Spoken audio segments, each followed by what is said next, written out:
people could look back in 100 years and identify the coronavirus epidemic as the moment when a new regime of surveillance took over, especially surveillance under the skin, which I think is maybe the most important development of the 21st century, is this ability to hack human beings, to go under the skin, collect biometric data, analyze it, and understand people better than they understand themselves. This, I believe, is maybe the most important event of the 21st century.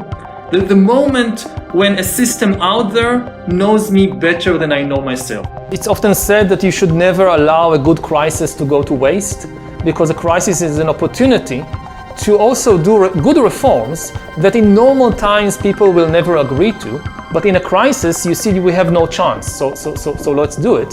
The government has enormous power to shape the opinions and desires of the population, and this power only increases today with the new technologies of surveillance, mass surveillance and social media. And I mean, the government is not just responsive to the will of the people, it can shape the will of the people.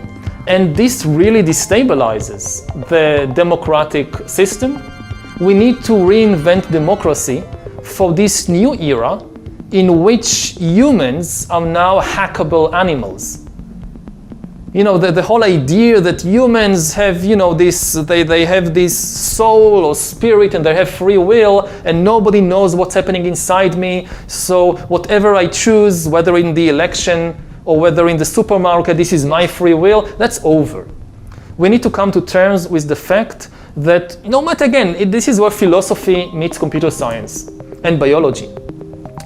No matter what you think ultimately is the truth of the universe, you have to realize that practically today we have the technology to hack human beings on a massive scale, and this means we need to reinvent democracy. We need to reinvent the market. Again, the whole idea of the customer is always right. We just do whatever the customers want. Yes, but you can now hack the customers. You can manipulate the customers to want what you tell them to want. So this whole idea that corporations just serve the needs of the customers, this is over. You can't hide behind this explanation anymore. Now, what do you need in order to hack a human being? You need two things. You need a lot of computing power, and you need a lot of data, especially biometric data. Not data about what I buy or where I go, but data about what is happening inside my body and inside my brain. Now, in the past, many tyrants and governments wanted to do it, but nobody understood biology well enough, and nobody had enough computing power and data to hack millions of people. Neither the Gestapo nor the KGB could do it. But soon, at least some corporations and governments will be able to systematically hack all the people. We humans should get used to the idea that we are no longer mysterious souls. We are now hackable animals. That's what we are. The power to hack human beings can of course be used for good purposes, like providing much better healthcare. But if this power falls into the hands of a 21st century Stalin, the result will be the worst totalitarian regime in human history, and we already have a number of applicants for the job of 21st century Stalin. Just imagine North Korea in 20 years, when everybody has to wear a biometric bracelet which constantly monitors your blood pressure, your heart rate, your brain activity, 24 hours a day. You listen to a speech on the radio by the great leader, and they know what you actually feel. You can clap your hands and smile, but if you're angry, they know you'll be in the gulag tomorrow morning.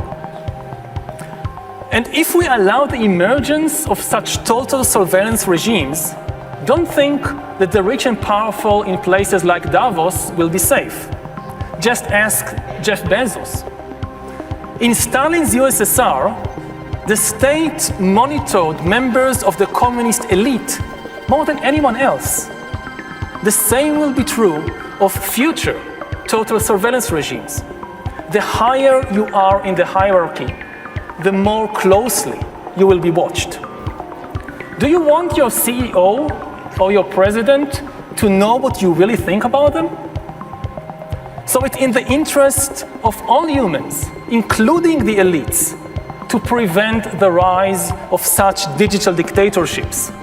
Now, even if we indeed prevent the establishment of digital dictatorships, the ability to hack humans might still undermine the very meaning of human freedom.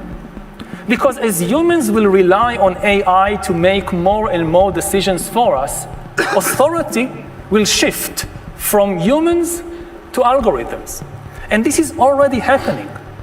Already today, billions of people trust the Facebook algorithm to tell us what is new.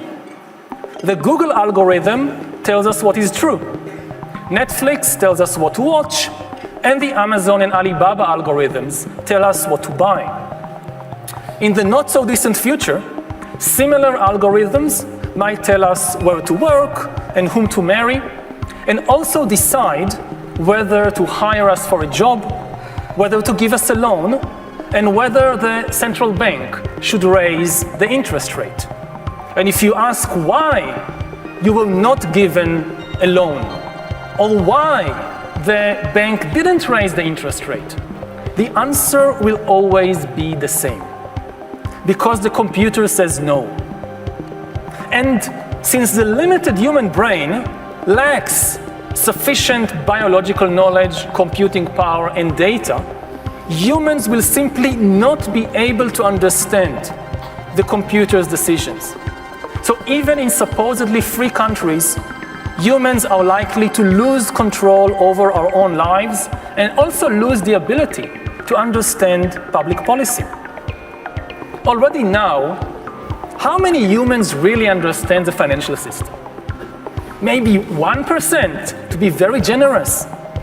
In a couple of decades, the number of humans capable of understanding the financial system will be exactly 0.